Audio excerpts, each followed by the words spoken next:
Tämä tapahtui pari päivää sitten. Mä menin torille ostamaan aineksia.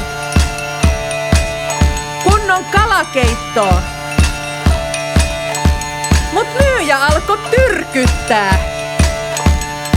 Ottaisiks sä tämmös lanttu, se on vasta maahan panttu. Miten ois tää herkkutatti, mettäst haki meirän Matti. Oisko käyttöä haavasalval, sen mä voisin myyrä halval. Sit ois myös tää värttinä, Mä kysyn, kuinka paljon kala maksaa?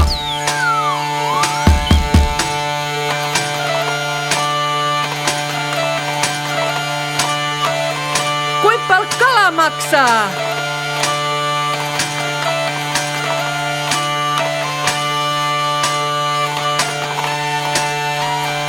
Anna mul affena!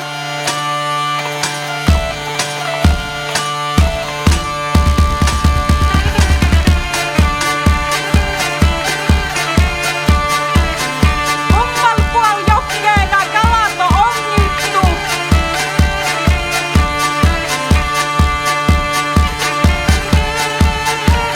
Myy nyt mulle ees piika!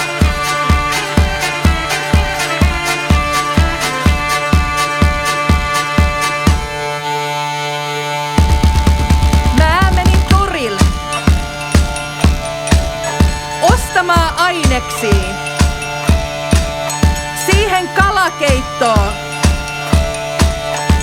Mut taas se myyjä alkoi tyrkyttää. Et sä mitään maustei ottas, mulla on niitäs hienos pottas kaneli ja inkivääri. Alankin jo pussiin kääri, täs ois mul kans ruusuvettä, sitä ei kyl osta kettä. Tartun myyjää rinnuksest ja kysyn, kuinka paljon kala maksaa?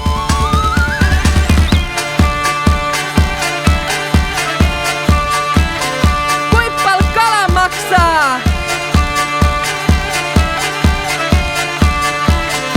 En mä mitään maustei haluu.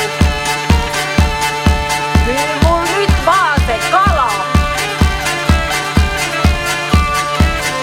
2 naulan siika! Mikä ihmeen kalamyyjä sä oot, kun sä et myy kalaa? Joo, ei tullut kalasoppaa, ei. Ihan vaan vinkiksi kaikille, jotka on ajatellut Turun markkinoilta ostaa kalaa, niin en nyt viitty nimiä mainita, mutta kalapirjonkojusta ei ainakaan kannata mennä kyselemään. Nyt kaikki laulaa niin, että Pirjolle asti raikaa! Na na na na na na na na na na na na na na na na na na.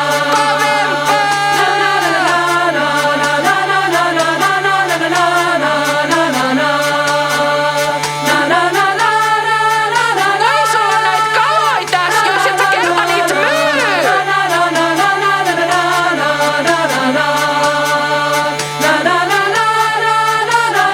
Siika! Siika! Kuinka paljon se kala maksaa?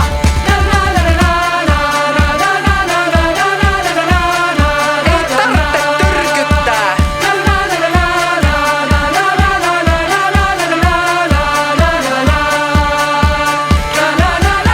Aurinko paistaa!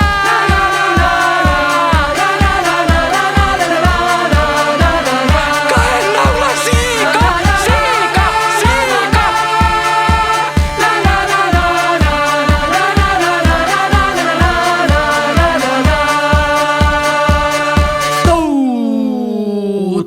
Tuutaina!